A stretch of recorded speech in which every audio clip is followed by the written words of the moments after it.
With the multitude of sequels, remakes, and reboots Hollywood has produced every year, who would have thought that making another Ghostbusters would be the hardest to achieve and the most controversial? Decades were spent attempting a third film until it finally morphed into Paul Feig's female-led reboot. Then all hell broke loose. Ghostbusters Answer the Call was a divisive debacle simply because it existed, revealing the ugly bigotry of fandom and the rising threat of hate groups. Even now, you know exactly why it was a shit show. One could easily make the argument, without hyperbole, that 1984's Ghostbusters is the greatest comedy of the 80s. The insane blend of quotable jokes, supernatural effects, serious scares, unconventional characters, and improvisational performances was a film unlike anything before or since. Grossing roughly 10 times its budget, one would assume that a sequel was right around the corner. However, director Ivan Reitman and writers Dan Aykroyd and Harold Ramis simply moved on. Ghostbusters was a one and done. Fans had to make do with the cartoon, the real Ghostbusters, and the mountains of merchandising. None of us had ever done a sequel because we thought it was bad luck, we thought it was crass, and we thought, why do it? You've done something great. Let the legend, remain. We can only screw it up if we try it again. In 1987, Dawn Steele, the new head of Columbia Pictures, made it a priority to get a sequel made. She got Reitman, Aykroyd, Ramis, and Bill Murray to sit down for lunch and discuss the possibilities. Quickly, the four of them remembered how much fun it was working with each other, and they came up with an idea. We hadn't been together in a room since the movie came out, and it was just really, really fun to be together. And they pitched some sort of a story idea that was really great. And I thought, holy cow, we could make that work. It ended up not being the story that they wrote, but they got us to do the sequel under false pretenses. Harold had this great idea, but by the time we got to shooting, and I was someplace else, I don't know, I showed up on the set. What the hell's this? What is this thing? But we were already shooting it. We had to figure out how to make that one work. Much like the original, Ghostbusters 2 was a rush production to help the studio fill a summer release date. Yet this time, Reitman wouldn't be around to help with the script, as he was knee-deep in finishing his other film, Twins. Aykroyd and Ramis wrote numerous drafts contending, with all things, the continuity of the hugely popular cartoon. They even cashed in on that popularity by giving a handful of scenes to the focused, non-terminal, repeating phantasm, Onionhead, renamed Slimer on the TV series. This time around, the Ghostbusters had to deal with the evil painting of Vigo the Carpathian that manifests the literal anger of New Yorkers into a slime underneath the city. By the time cameras were rolling, the film's third act still wasn't settled. After a single test screening, Reitman realized the film was in trouble. The Peter-Dana romance was overshadowing the actual ghostbusting, and the abrupt finale had the Ghostbusters run into the museum housing the malevolent artwork, immediately zap it, roll credits. Not only was it anticlimactic, the threat of Vigo's slime wasn't apparent to that point. 2 months before release, multiple reshoots added sinister scenes of spontaneously combusting photos, ghost trains, heads on spikes, and Reitman completely replaced the last 25 minutes. Then Columbia got scared about a certain Warner Brothers comic book adaptation opening before them, and moved the release date up by 3 weeks. This pushed Industrial Light and Magic to a breaking point, and they had to abandon several sequences of Rick Moranis' Louis Tully befriending Slimer. Reitman and co. barely hit the deadline. 2 in the box! Ready to go. We be fast and They be slow. Ghostbusters 2 slimed theaters on June 16, 1989. Lacking the same manic energy as the first, the film is considered a far less funny carbon copy of the original, and barely grossed half as much. 1 week later, Tim Burton's record-crushing Batman clobbered the competition. Reitman regrets the messy third act, Aykroyd called it a good, but not very good follow-up, and Murray straight up disowned the movie. While it has seen a newfound appreciation decades later, Ghostbusters was not the phenomenon it was in 1984. Do you think there'll be a Ghostbusters 3 at all? They talk about it. Aykroyd would love to do it. I'd go on that voyage with him again, but maybe we would be like mentors of a new set of Ghostbusters if it ever got going. But I get asked that a lot, and I don't know if it'll ever happen. Seeing as the second film still made money, rumors of a third immediately began. Nothing was truly concrete until the late 90s when Sony started pushing for another. Aykroyd jumped at the chance, finally getting an excuse to jot down his idea, Ghostbusters Hellbent. In it, the Ghostbusters discover that Hell is actually a parallel universe of New York called Manhattan, run by Mr. Cipher, Lou Cipher, described as a Donald Trump type naturally. While promoting Blues Brothers 2000, Aykroyd claimed the screenplay was ready and they'd be shooting by the end of the year. This would be the first of countless stories of Dan Aykroyd being ever the salesman, but never the reliable narrator. Reitman felt his script was too fantastical and it removed one of his favorite ingredients of the series, regular New Yorkers. What an asshole. That's gotta be some cockroach. Murray called it bizarre and too crazy to comprehend, and Sony saw it as a too expensive gamble. The script didn't excite anyone, but there was one piece Ramis and Aykroyd did like, passing the proton packs to the next generation. And so began the utterly non-stop rumor mill of a third Ghostbusters movie. From 2000 on, every time Reitman or the cast were being interviewed or at a PR event, they would be asked about its status. Ramis would say that they're working on the script, while Aykroyd would promise and promise and promise that production was right around the corner. Yet nothing would come of it, and there was a big reason why. By agreeing to do the second film, Reitman, Aykroyd, Ramis, and Murray signed a contract with Sony that any further sequels required approval from all four of them. And Bill Murray couldn't care less. First off, Murray in general is hard to reach. All of his business matters must go through his 1-800 number, something he only checks a few times a year. Second, he has never been shy about professing his love for the original. I think the first 45 minutes of Ghostbusters, or 40 minutes, is about as funny as the movie gets. But on that same token, he has always been very open about how much he disliked being involved with a sequel. And there was a Ghostbusters 2, wasn't there? Technically, yes. Yeah. Third, Murray at the time was in the midst of shaking off his life of the party typecasting by delving into his more philosophical side and proving he had more to offer as an actor. Returning to Peter Venkman just seemed like a step back. The last, and most heartbreaking issue, was Murray's strained relationship with Harold Ramis. As a writer or director on Meatballs, Caddyshack, Stripes, and of course both Ghostbusters, Ramis helped launch Murray's career. Despite the well-known stories of how Murray ad-libs practically everything, he grew paranoid that people believed his whole persona was manufactured by Ramis, and began resenting him for it. This all came to a head on the set of Groundhog Day in 1993, when Ramis had to deal with what Aykroyd calls the Murray cane. Ramis wanted to make a romantic comedy, but Murray wanted a think piece where audiences contemplated existence, so he would actively disregard Ramis as his director. Going through his own marital issues off camera, Murray was consistently late to set and would throw tantrums at the drop of a hat. Ramis described him as irrationally mean and had to treat him like a child at times. It got so heated, the mild-mannered Ramis at one point grabbed Murray by the collar and shoved him against a wall just to get through to him. Their friendship ended there. Once filming completed, it would be the last time the two would speak to each other amicably for 20 years. Regardless, the fans' appetite for another Ghostbusters only grew, and the merry-go-round of will they won't they continued.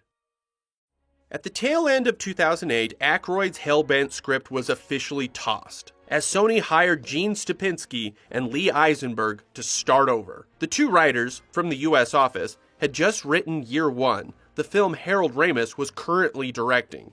They went straight for the New Cadets concept and incorporated Murray's desire that Venkman die in the first act, so his commitment would be less. And they wrote separate screenplays in the event Murray officially wanted no part in it.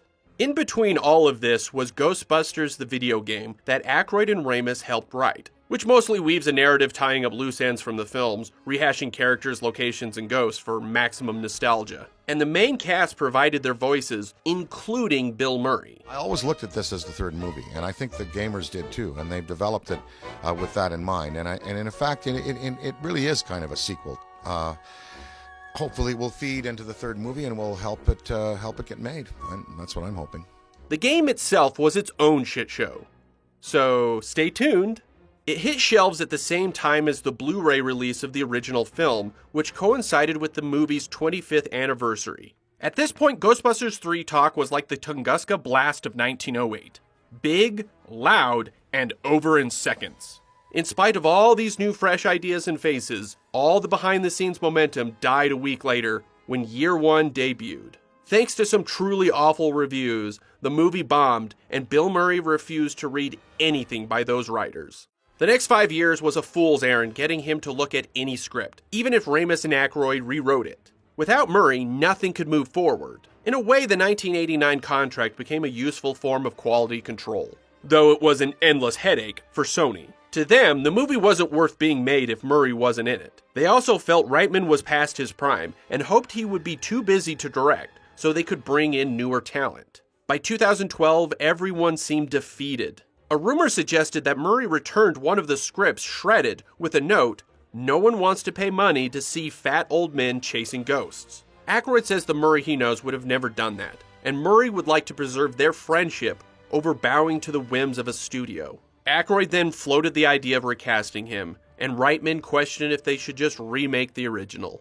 Sick of the stagnation, Sony hired Men in Black 3 screenwriter Enton Cohen to again start over. His script followed Oscar, Dana's son from Ghostbusters 2, all grown up, experiencing the supernatural. And like the previous script, Venkman is killed in the opening scene, thus becoming a ghost father figure. The screenplay reached a state that Sony felt so confident about, they greenlit the film.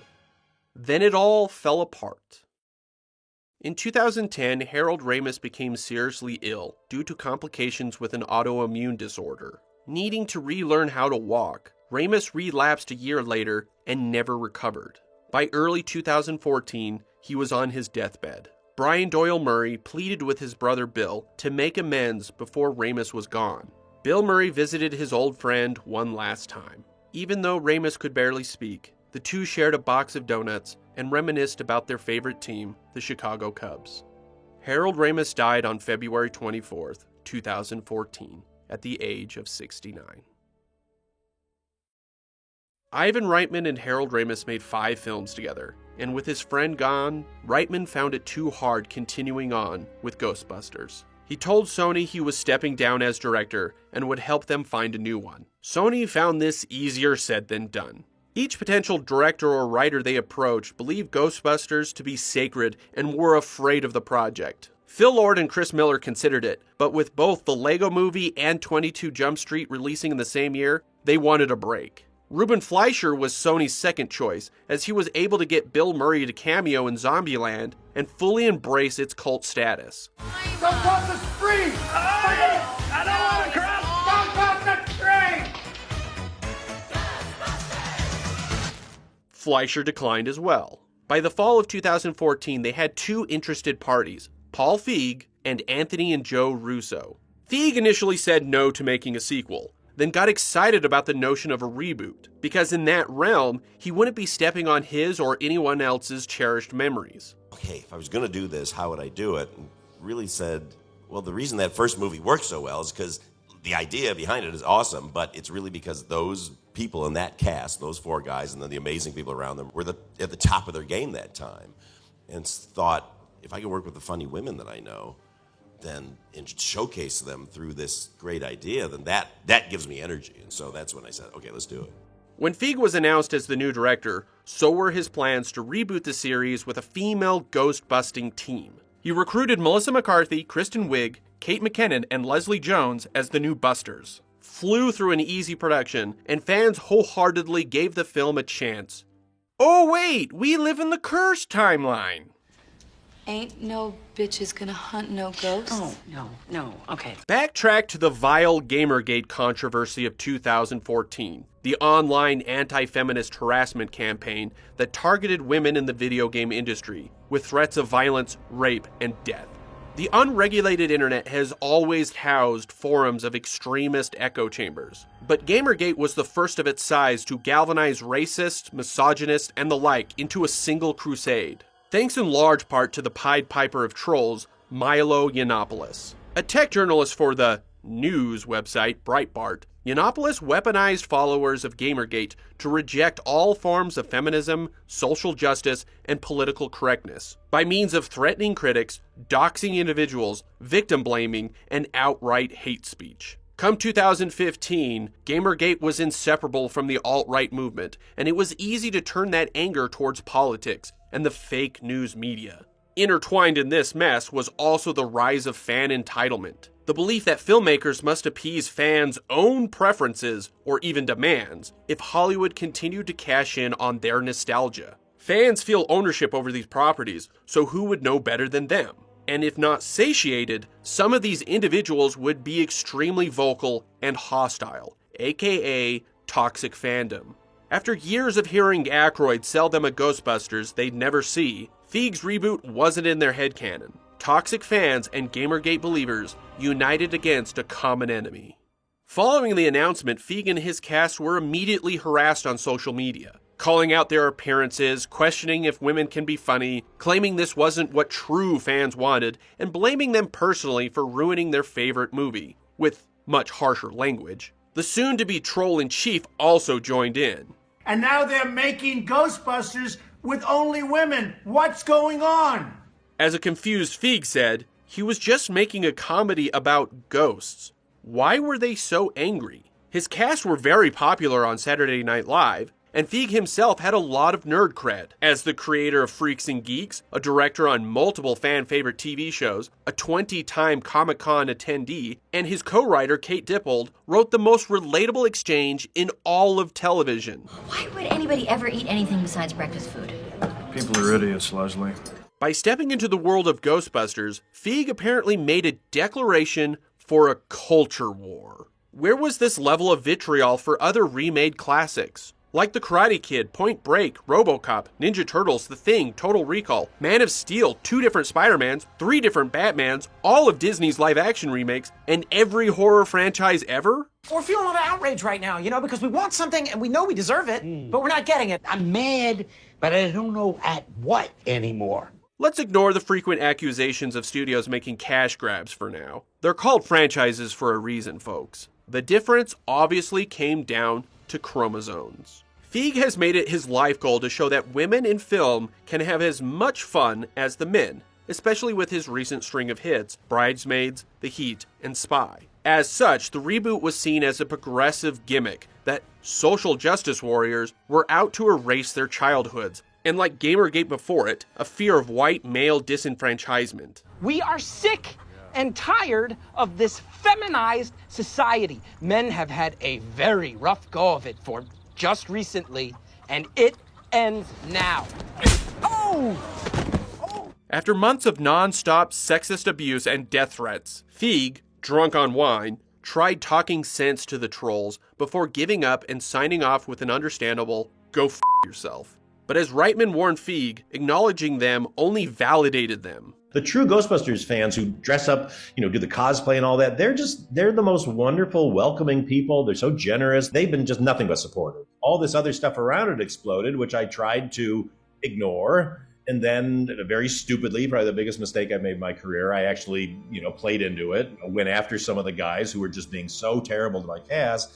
And then, once you do that, you're the bad guy. As this went on, a leak suggested that Sony was making a different, more action-oriented Ghostbusters film, this time courting Channing Tatum to star and produce and the Russo brothers to direct, which was entirely news to Paul Feig and his team. This was considered a knee-jerk reaction by Sony, hoping to placate the angry mob with a male-friendly film. In reality, Sony always wanted to make several films at once. After Ramis died, Reitman and Aykroyd, with Murray's permission, removed their required approval. Instead, they established the production company Ghost Corps, allowing Sony to freely build Ghostbusters into an MCU-like franchise. They hired Iron Man 3's Drew Pearce to write out a franchise Bible of where the films could go. One of those was something the Russo brothers gravitated towards. But once they signed on to the 2-parter Avengers Infinity War, the project was dead in the water before the leak had yet surfaced. But the damage was done. People were pushed further into their corners. Then the first trailer for Feig's Ghostbusters hit in March of 2016. Production did go well, by the way.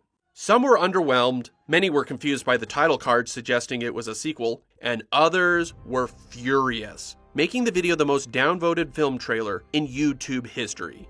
Afterwards, famous YouTube reviewer James Rolfe posted a video detailing his refusal to see the movie, spouting that same fan entitlement, and some irrational critiques based on the 2-minute preview of a 2-hour movie. By using the name, it's pretending to be original in its own right and sweeping the first one under the rug as if it didn't happen.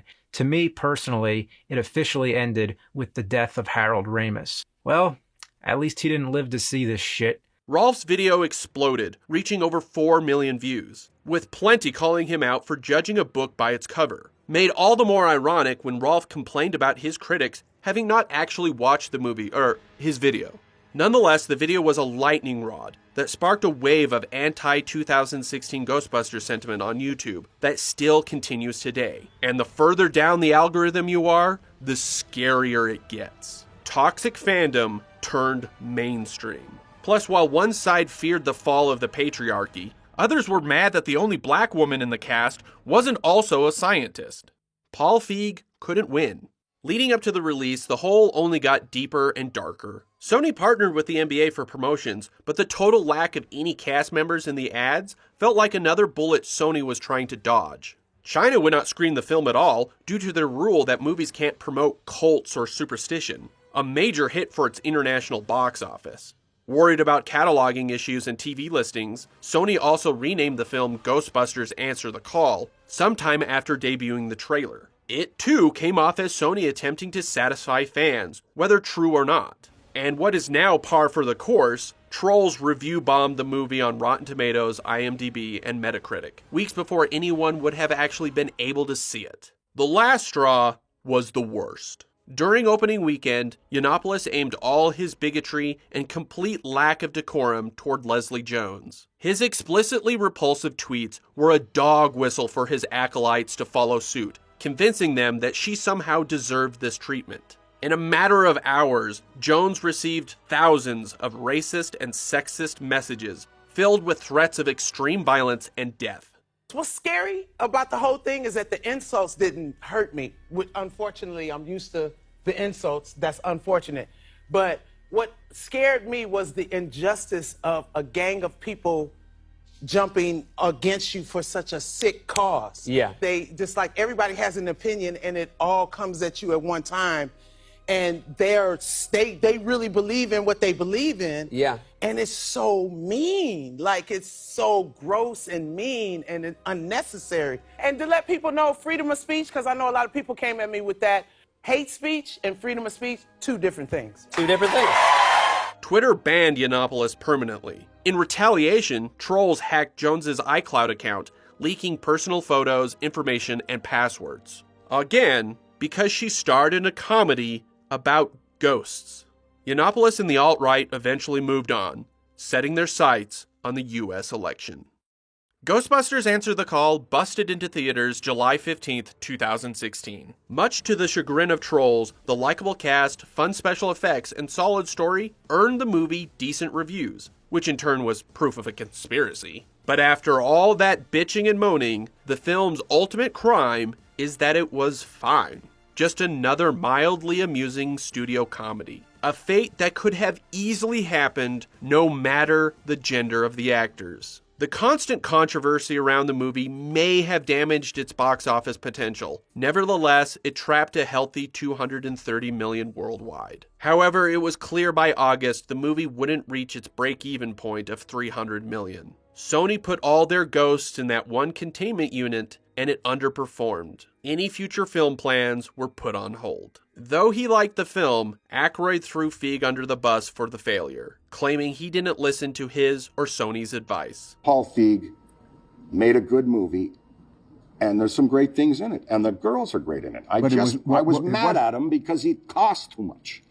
And I don't want to slag a fellow artist, but had it cost a little less, and had he maybe listened to some of our suggestions on budget, then there might have been another girls' movie. That would have been great. 2.5 years later, Sony made a surprise announcement.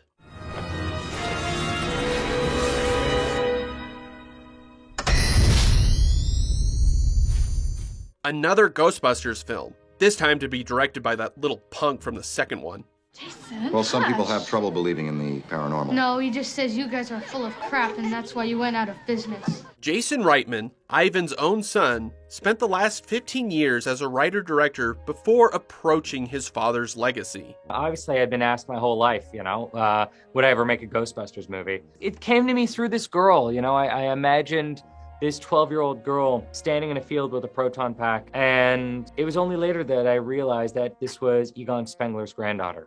A new film taking place in the original universe was exciting news for all Ghostbusters fans. Nonetheless, many saw this as Sony's attempt to reconcile with the most irate of the fan base by ignoring the reboot. Did Sony succumb to the bullying, validating the notion that the previous film failed because of the women? Much like the Snyder Cut, is Ghostbusters Afterlife, despite how good it may be, a win for toxic trolls, fan entitlement, and harassment tactics. And that is the unintended consequence of these trolls. Your hatred, love, or indifference on any film is viewed as a politically motivated choice. There is no gray. You're picking a side. You may have legitimate criticisms with The Last Jedi, Captain Marvel, the DCEU, or the Ghostbusters reboot, but those discussions will always be corrupted by bad faith arguments, where the discourse is marred by your beliefs on misogyny, racism, wokeness, gatekeeping, PC culture, diversity, inclusion, journalistic integrity,